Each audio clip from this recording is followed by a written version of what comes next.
Welcome to The Voice of Counseling, presented by the American Counseling Association. This program is hosted by Dr. S. Kent Butler. This week's episode is Counseling Leadership and Advocacy, Strengthening the Future of the Profession, Part 2, and features Dr. Barbara Herlihy. Welcome to The Voice of Counseling from the American Counseling Association. I'm Dr. S. Kent Butler, and joining us today is Dr. Barbara Herlihy. Barbara is a professor in practice and counselor education and supervision doctoral program director at the University of Texas at San Antonio. She is also professor emerita in college education and human development at the University of New Orleans. She is an ACA fellow, a prolific writer, and a co-author with Gerald Corey and Theodore Memley of 3 current books on the counselor ethics, and she is a co-editor with Cassie Storlie, who we just spoke with, on a new book, Counselor Leaders and Advocacy. In recent years, she has become passionate about furthering the globalization of the counseling profession and has presented seminars and workshops across the U.S. and in other countries. Dr. Herlihy is here today for a 2-part interview with her book, again, Counseling Leaders and Advocates, Strengthening the Future of the Profession. Welcome. How are you? I'm fine. Thank you, Dr. Butler. Thank you for having me. I'm very honored to be part of this series. I've watched some of the Vodcasts and just find them fascinating. Oh, well, I'm glad to have you here and having you on the screen as opposed to seeing you at the various conferences where we get to hang out and get our hug in and things along those lines. But it's good coming to see soon, you. We hope. Yeah. I'm hoping I'll see you soon in Atlanta. I hope so. Yeah. And so you have this phenomenal new book, and I had the opportunity to talk with your co-editor on the other day, and I'm wondering what inspired this book and how is it different from the other books that you have authored or co-authored? Well, in terms of what inspired the book, I hope I'm not repeating what Cassie told you. Don't worry about that. This is your day. All right. Well, actually, it began kind of serendipitously. Cassie and I were sitting at a Chi Sigma Iota leadership meeting talking about, gosh, it had been an awful long time since anyone had done a book kind of profiling the profession's leaders. And gosh, if someone doesn't do it, we may lose some people, which turned out to be, unfortunately, a prophetic thing to have worried about. But so we thought, well, why don't we do it? And away we went. So it took, like all books, it took a lot of back and forth, trying to settle in how to do it. And then it was a go. Oh, okay. Excellent.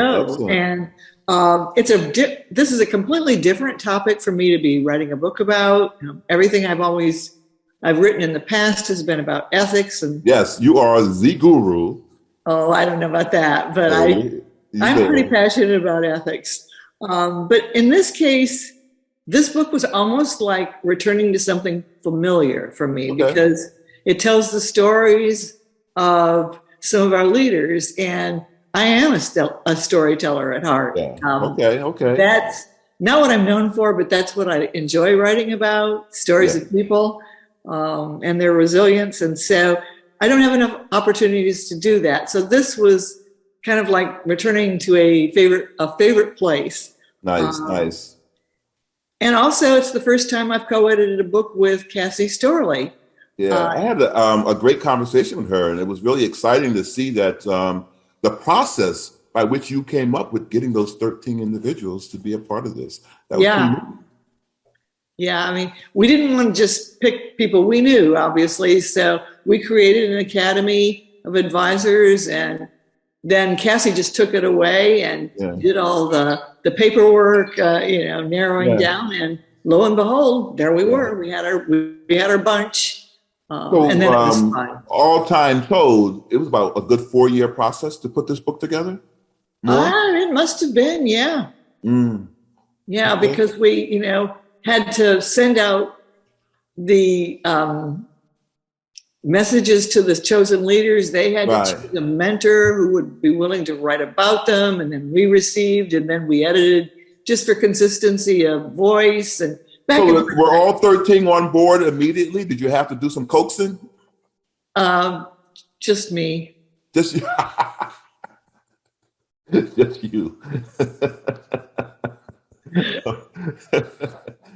So this book is actually phenomenal. I got an opportunity to go through it myself and to be a part of your back cover. And that was pretty thank you for that. That was lovely. It was exactly what we intended, and you nailed it.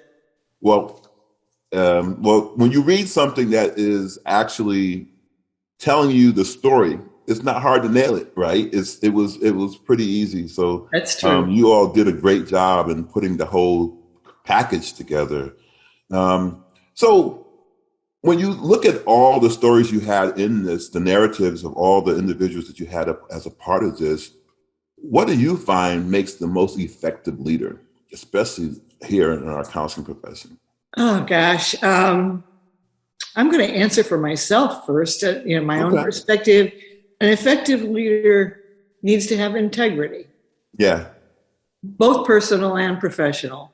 That's that piece of congruence that separates someone who's leading to make a name for themselves versus someone who's leading to serve.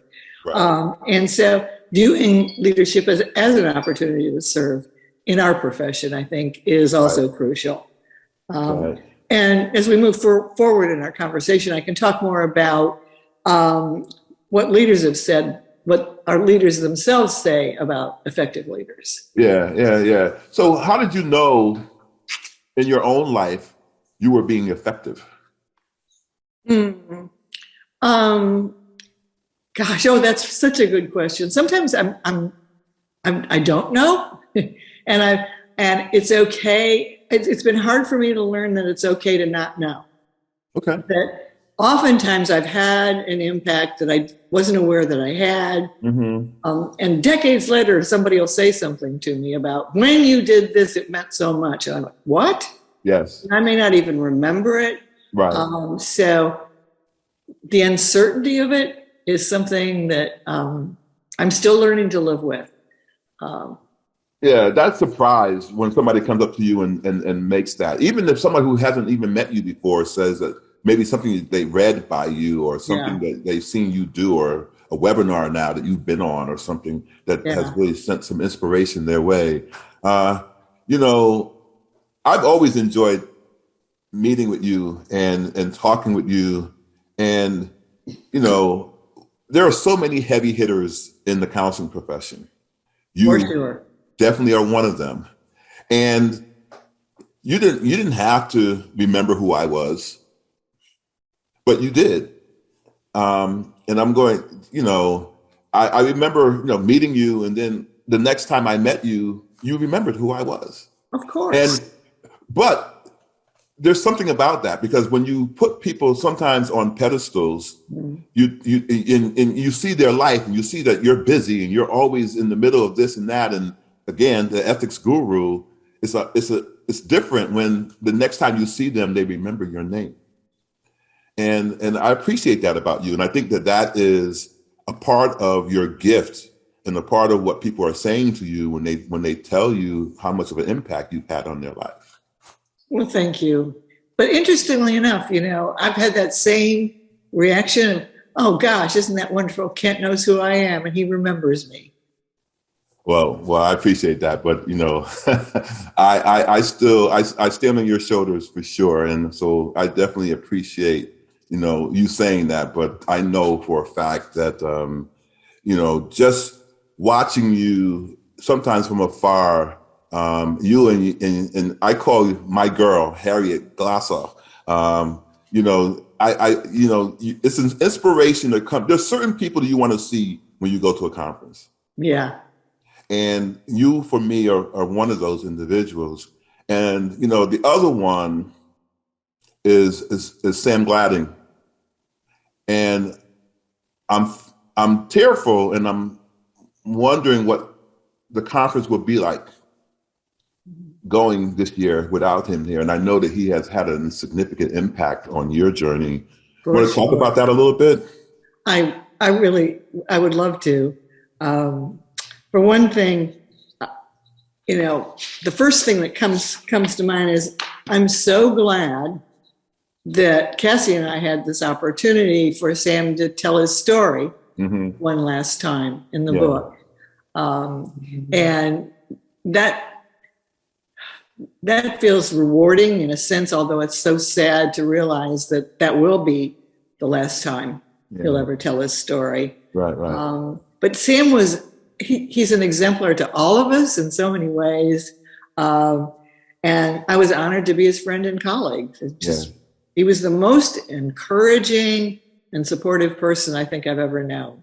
If I can just give you a story that popped into my head. Sure. It was an ACA conference several years ago, probably even close to a decade.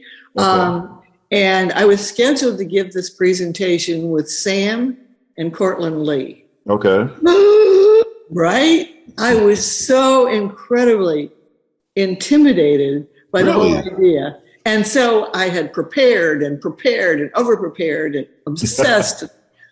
And I ended up going to the convention with this whole big folder. Okay. In which I had prepared for this presentation. So being the nervous Nelly that I am, when it got time for the presentation, I got there early, walked into the room, which was empty, put my folder of notes on the podium, walked out to get a drink of water, came back in, and the folder was gone.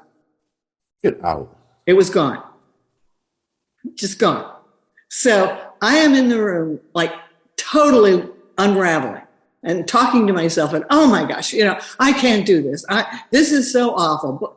And talked myself almost into tears. And Sam walked in and he listened to me for a minute. and I'm telling him, oh, this is so awful. I just can't do this. And he just calmly reached out and put his hand on my arm and waited until he was sure he had my full attention and said, he smiled and he said, you've got this. There was something so magical about that. His confidence in me gave me confidence in myself. Nice. That's a magic trick. How does he do that? But, that's emblematic of who I think Sam was. Yeah. His whole pathway in his life was almost like a spiritual journey. It was for him. For him, yeah. Him having been a part of, the ministry and the way that he has been, his early education was there. And, for him to be the compassionate counselor and person he was to so many people. The memorials, the things that people have been saying since his passing have been phenomenal. Right. The one that touched me the most, though, was the one from his son. Yeah. That was powerful. Very. You think about what he gave to this profession, and then you think about the fact that he had an entire family. That he gave to as well. I really can't even imagine how he did all that. Yeah. He did everything. Yeah. Everything. And still managed.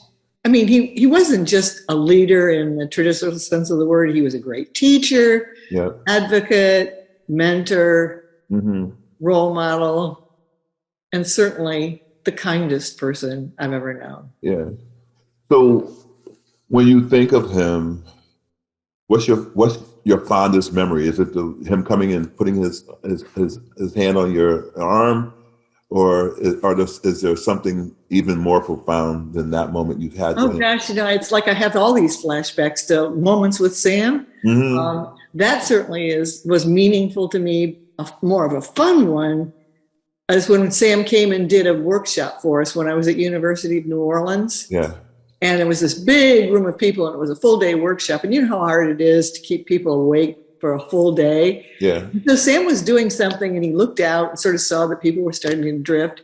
And all of a sudden he burst into song and started dancing down the aisle. Get out. He did. I know he used to do comedy, but he also was a songster. He was a songster, a punster, a dancer, and right. everybody, of course, was immediately awake, going, "What is going on?" He got us all dancing. It was fabulous. You remember the song? I can sort of remember it, but I don't know the title. Okay. Oh, do I get to get Barbara Herlihy singing? No. You don't even want that. Although we do dance. Yeah, we can definitely dance. Definitely that. So let's get back to your book a little bit. So the book, Counseling Leaders and Advocates, Strengthening the Future of the Profession. So you share stories of many counseling leaders. How are some common themes found across the profiles in the book? What were the things that you saw come out of that? I know what I saw when I had the opportunity to go through it, but what were some of the themes and the things that you found that underscored the book? That's such a good question. I think the first thing that stood out for me after I sort of saw the whole thing put together is there is no single path to leadership.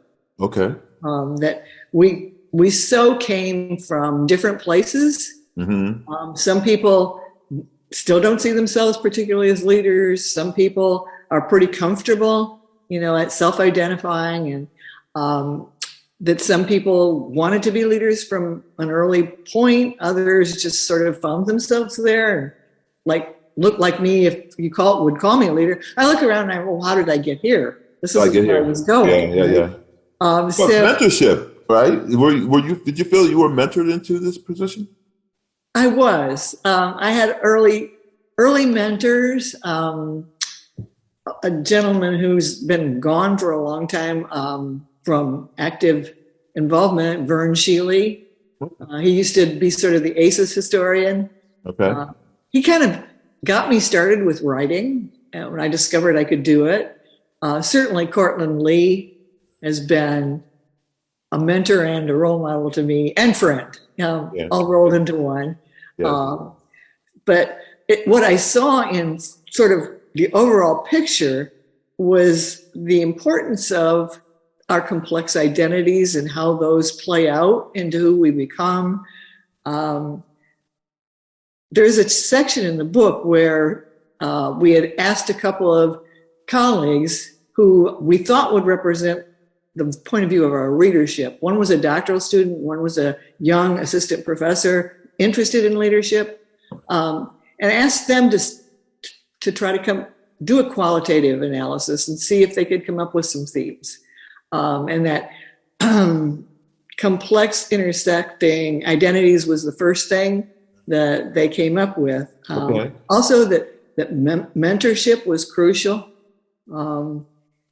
They found some personal characteristics that seem to run as threads throughout. For each person. Resilience, perseverance, optimism, humility, authenticity, things that, we would all hope to find in our life.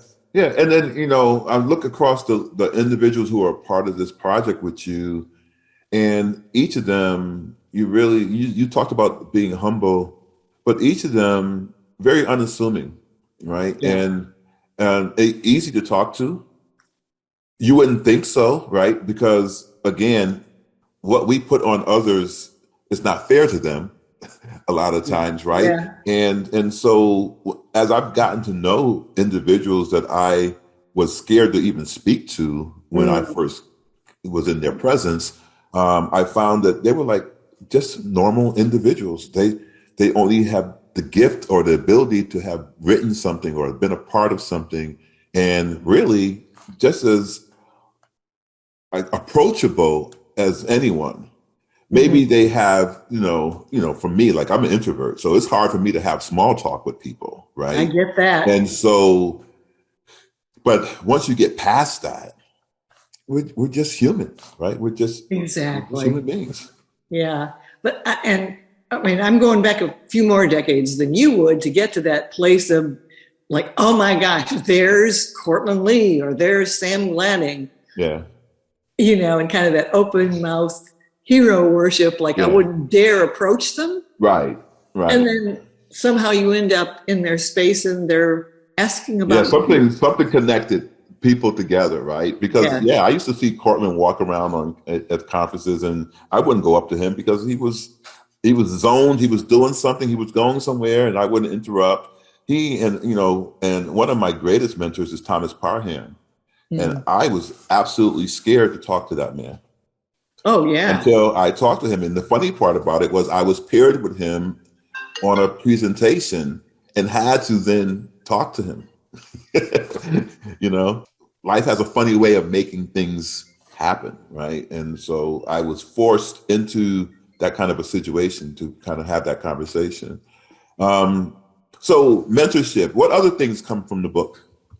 That whole notion of servant leadership. Okay. There's a lot of literature on different styles and types of leadership, but I think the one that fits our profession and then fits our leaders is really that notion of leadership to serve the profession, leadership to serve others, that notion of leading as mentoring and lifting others up is really, really consistent. Yeah. And, I think, what's your thoughts on people who are able to lead not knowing whether or not someone will follow? Because some of the things that we do, especially when you think about it from a social justice perspective, it may not resonate with everybody. But the need for you to be out there and being that voice, and you have been that voice, especially when it comes to ethics and other things, right? How does a leader lead not knowing what the follower would do, or how the followership, I don't know what that word is, but how the people will come and be a part of that? What's your thoughts on something like that? Couple of things. Two words are coming to mind. One is courage, because if you take a cause that isn't going to be popular with everyone, right, or you suspect it won't be, that it might make people angry, particularly if you're calling them out on their own behaviors. Right. So there's that courage to move forward into that space, knowing that you're not going to be beloved. Right. But you're doing the right thing. You're doing an ethical and right thing by what you're bringing forth. Yeah. Right. Neat. Yeah, I think definitely courage. And the element that drives that is passion. You have to really firmly believe in whatever it is you're trying to promote. Yeah. Like all the way to the core of your being, both at a personal and a professional level. So when you think about that, I think I might know where you would go with this, but what's your passion? Well, I have several. Can I make that plural? What are my passions? Sure. What are your passions? Well, for decades, I've been so fascinated and so committed to the importance of ethics and ethical practice. And so, that's the obvious answer. Right. But Cortland, as a role model for me, has kind of led me into a passion for globalization. Okay. And particularly now, with the last 2 years and all the losses that have been experienced by people all around the world. Right. This is a time when counselors are so needed to help heal the hurt. Yeah. And not just in the United States, by any means. And so when I can travel, I will do that again, and hopefully be some sort of, in my small way, ambassador to bringing counseling to a larger arena than just the U.S. That's pretty neat. So ethics became your thing. Can you just talk, what would be the message about ethics that you want counselors to know, or you want, I guess, the world to know in general? What would be your message about ethics, especially from the passionate side of you? If you look beyond like a code of ethics, which is not stimulating reading material, and you think about why would I have to do this, or would I want to do this? There's that sense of inner congruence that you're doing the right thing, even if it's not the easy thing. Right. That has everything to do with how you feel about yourself, you know, and your own identity, your professional identity. We talk about wanting people to be proud to be a counselor. Well, you can't be proud, and then if you're also feeling a little uncomfortable, a little ashamed because you've done something more expedient or more political rather than what was right. And so it's really important. Pretty, that's pretty neat. That's, wow. You know, with that being said, and can you talk a little bit about, or maybe you can provide some suggestions, what do you think counselors who are developing into the beings that they are, the counseling professionals that they are, what do you think they need in terms of developing their professional identity and taking action? Encouragement.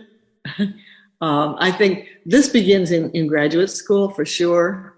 Okay. And so we as faculty members have a really strong obligation to be good role models because we lead by example a lot more than by lecture. Right. And so I think that is really crucial. Yeah.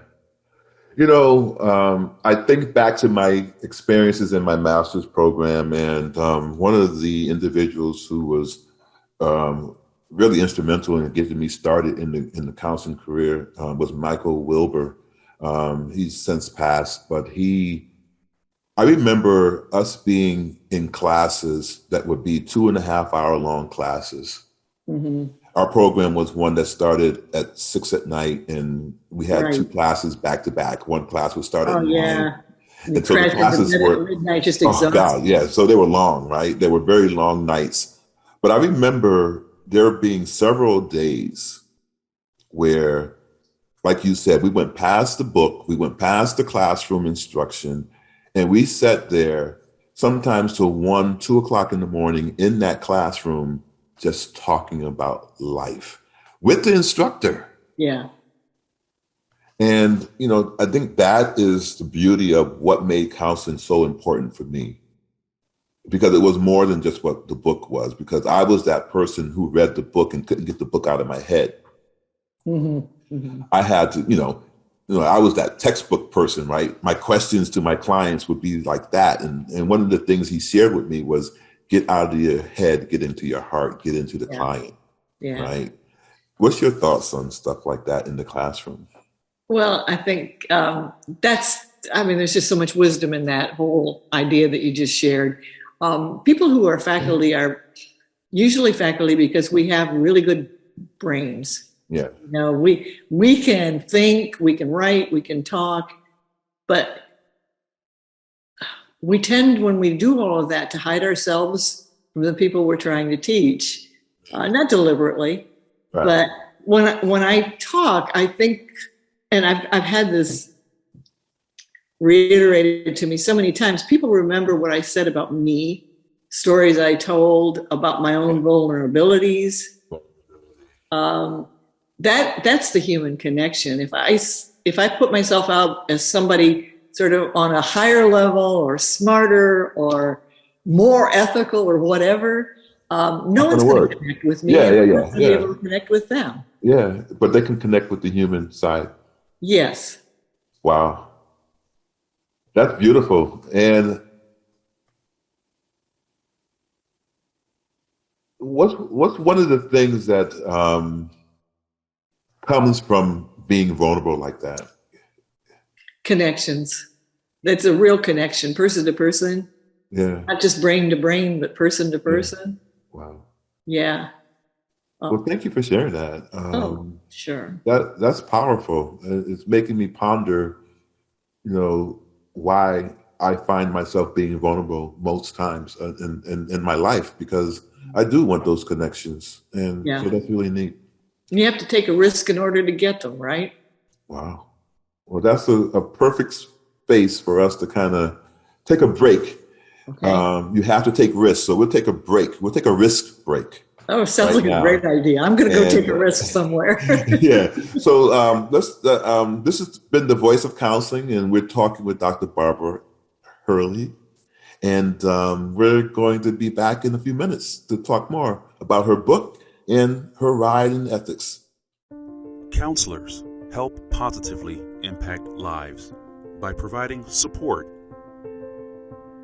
wellness, treatment. We're working to change lives. We are creating a world where every person has access to the quality, professional counseling, and mental health services needed to thrive. Welcome back to the Voice of Counseling from the American Counseling Association. I'm Dr. S. Kent Butler, and I'm here with Dr. Barbara Herlihy. So, Barbara, before the break, we talked a little bit about risks and what that meant in terms of our vulnerability.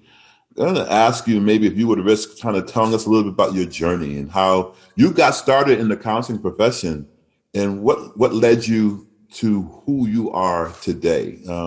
What made you become a counselor?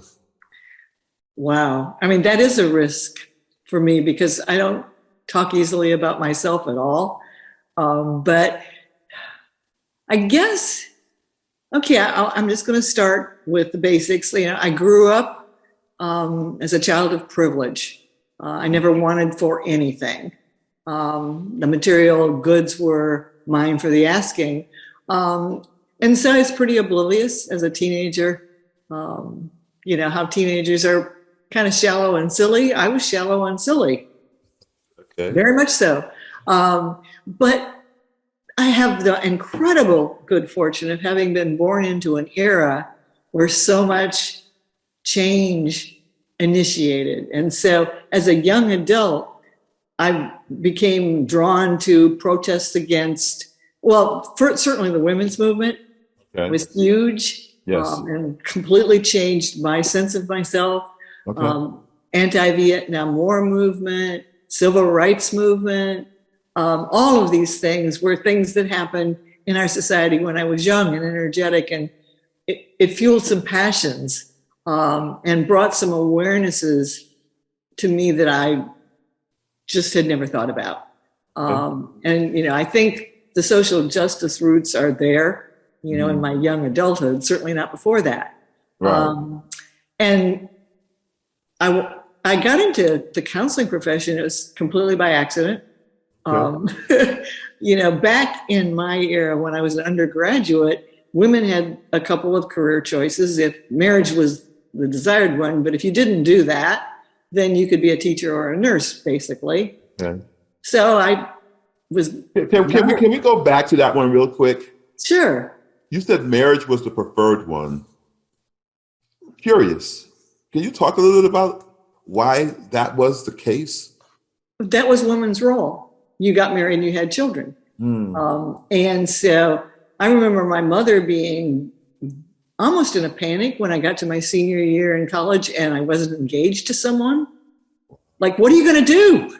You know, they sent me to college to find an educated man. Wow.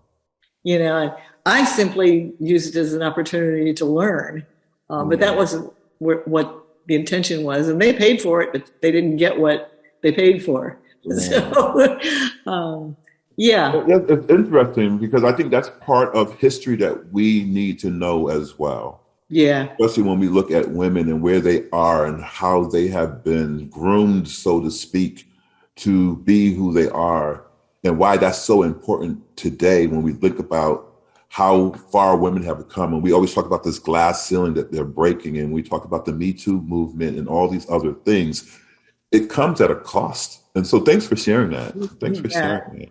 Yeah, I mean, there are not a lot of good things about getting older, but one of the good things about getting older is being able to have seen the progress firsthand. Yeah. Which is not to say we are where we need to be, because we surely aren't. Right. Exactly. And we're not where we were, and that's a good thing. So you said you fell into it accidentally. I did. So I graduated from college and with a teacher's degree, and I was about to graduate with a teacher's degree, and I had secured a teaching job in California because that seemed like the happening place to be, right? Right. And then when I went for my course audit, I realized that I had failed bowling. Yeah.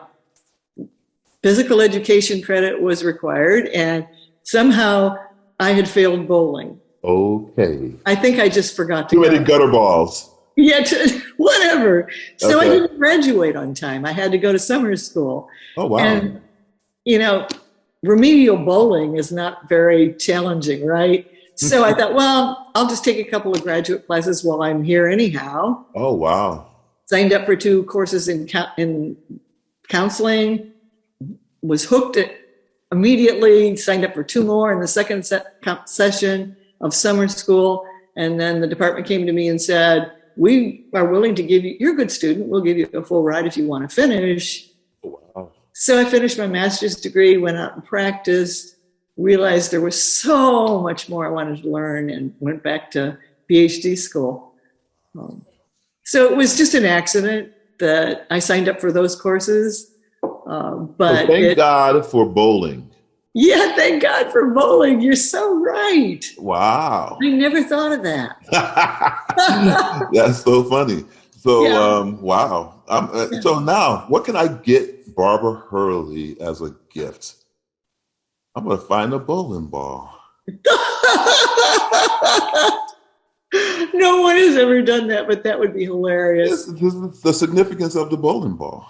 I don't think I've bowled since I took that class. That's great. And so you became a counselor, educator, and then you became this ethics guru. Yeah, I don't know how that happened, but yeah. I think I'm really known best, I think, because I've done the writing around it. I'm best known for ethics, and that's a passion, but the social justice thing is even a deeper passion for me. Yeah. And I think that certainly began during all those movements in the 60s and 70s. Yeah. But what really brought it home to me in a different way was having the experience of living through Hurricane Katrina in New Orleans. Mm-hmm. And at the time, people were saying, oh, Katrina was an equal opportunity disaster. The poor people and the rich people were equally affected. And that was so not true. Oh, not true. I mean, I never missed a paycheck. I didn't lose my home. I had a car to evacuate safely out of the city. I had insurance to rebuild. Many people in New Orleans had none of those things.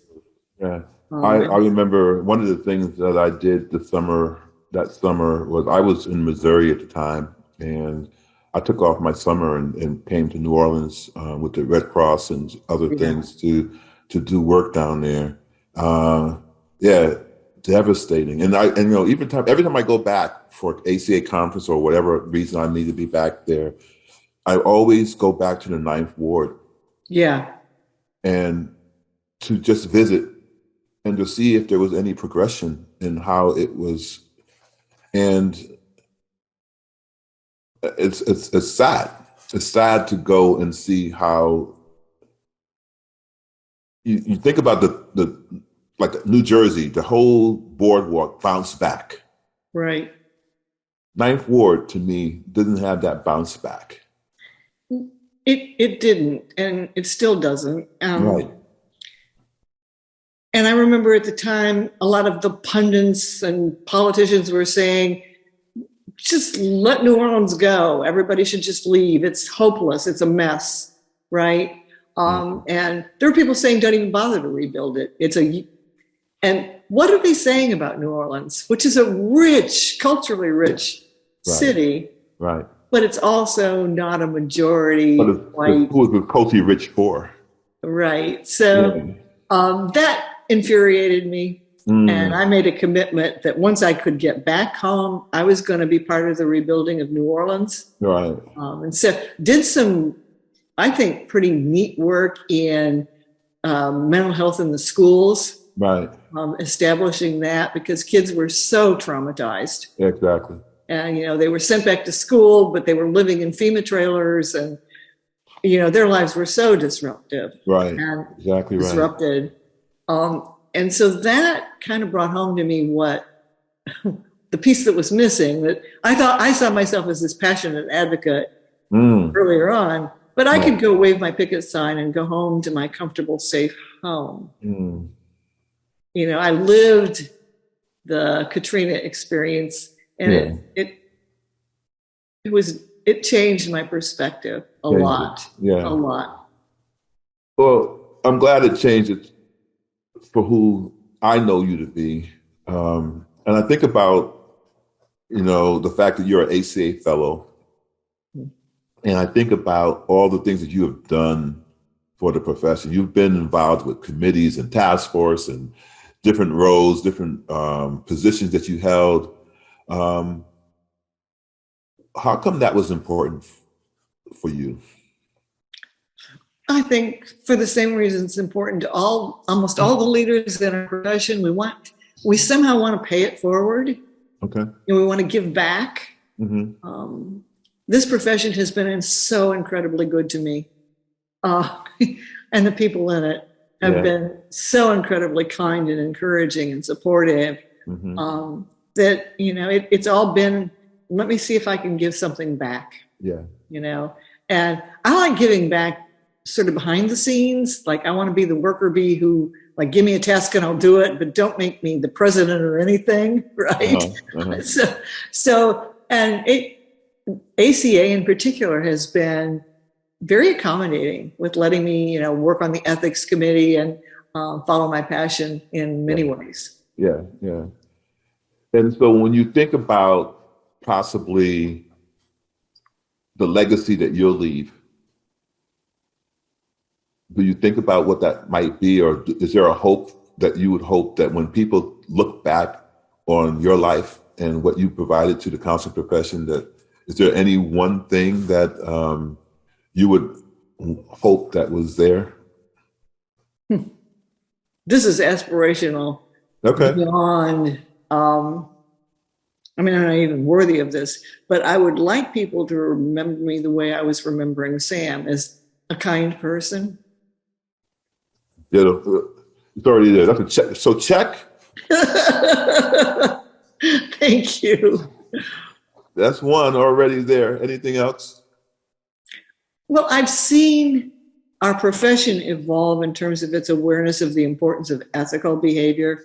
And I think I contributed to that in some ways. And if people remember me for that, that's cool. Yeah. So I have a question for you. One of the things that I've been talking about this year has been the fact that people need to be held accountable for their actions and the things that they've done and the things that they do. There's a lot of messy people. We're all messy. Yeah. But some people deliberately do mess.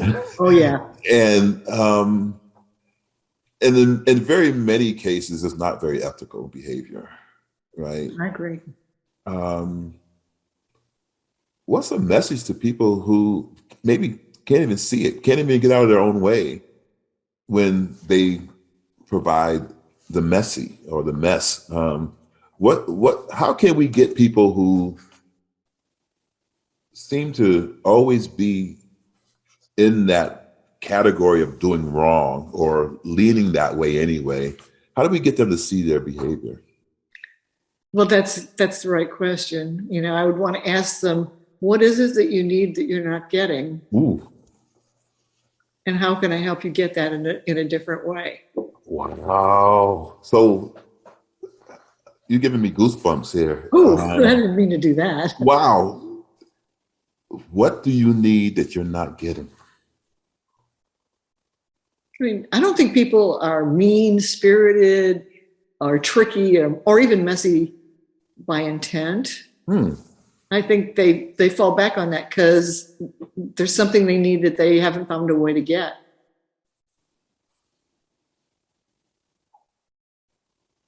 I sit there and I think about that, and I think about how one's upbringing has possibly a lot to do with that.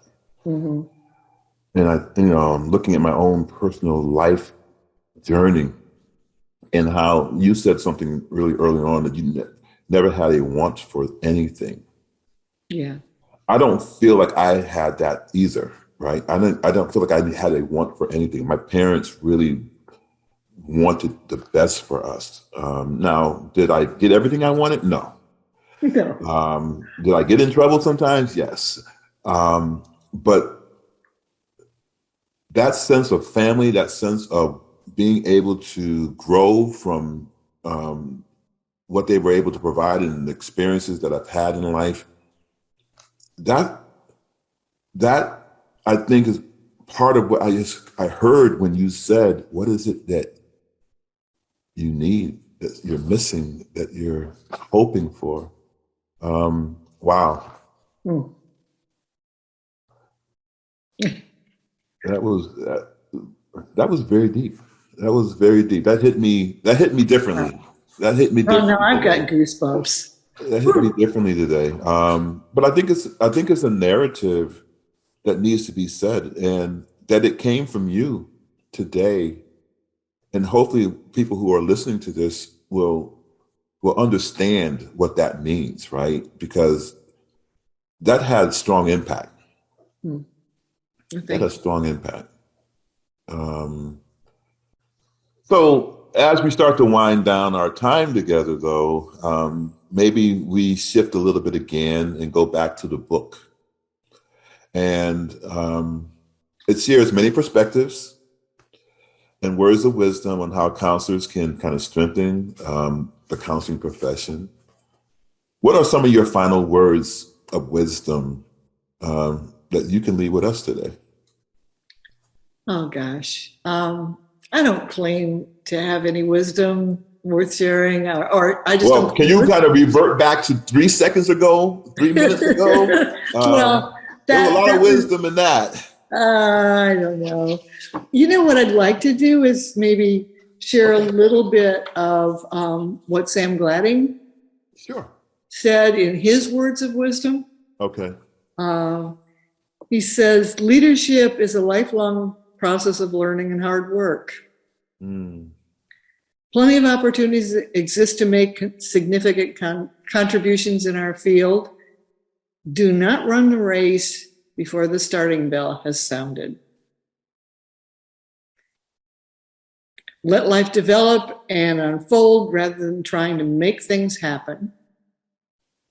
Listen to what you're hearing inside yourself. That's wisdom. Listen to what is happening inside yourself. What you're hearing inside yourself. Yeah. So, for those people who are messy and sometimes head off the ethical path, listen to what they're hearing inside themselves. There's a phenomenon called moral traces. Like when you do something and you know it wasn't quite right, it just doesn't sit right in your core. For me, it's almost like having eaten the whole pizza. Like it's just heavy in my stomach. Other people get backaches, headaches, wherever it comes out in your body. You can see my Gestalt training here. But I think that listening to yourself, because no one is born mean, spirited, or messy. None of us wants to be. Even though there are people in the world right now that certainly look like they thrive on it. Thrive on it, exactly. Yeah. But I don't think that's where anyone starts. No. And the people who choose this particular profession don't want to be there. And I think that's what, it goes back to that statement again. What are you missing that you're not getting? Because that's why you're hurting others. Yes. Hurt people hurt others. Yeah. Family, connection. Connections are everything. Wow. Relationships are what fulfill us. It's just human nature. Yeah. I've learned so much from you today. Oh, well, thank you. I have so enjoyed talking with you. You really listen. That's a gift. Not hard to listen to people like you. Oh, see, you just throw it right back. But take the compliment. You really are a fabulous listener. Well, thank you. Wow, I can't wait to get my hug. Oh, yeah, coming soon. Coming soon. Hopefully in Atlanta, right? Yeah. Okay. Well, this has been the Voice of Counseling. And we're here today with the ethics guru, Dr. Barbara Herlihy. I thank you so much for being a part of our program today. I'm Dr. S. Kent Butler, and we'll see you next time. All right. Thank you so much for letting me share some thoughts. Oh, powerful thoughts. I appreciate you so much. Ditto. Same here. Thank you. We'll see you next time. Okay. Bye-bye. ACA provides these podcasts solely for informational and educational purposes. Opinions expressed in these podcasts do not necessarily reflect the view of ACA. ACA is not responsible for the consequences of any decisions or actions taken in reliance upon or as a result of the information and resources provided in this program. This program is copyright 2022 by the American Counseling Association. All rights reserved.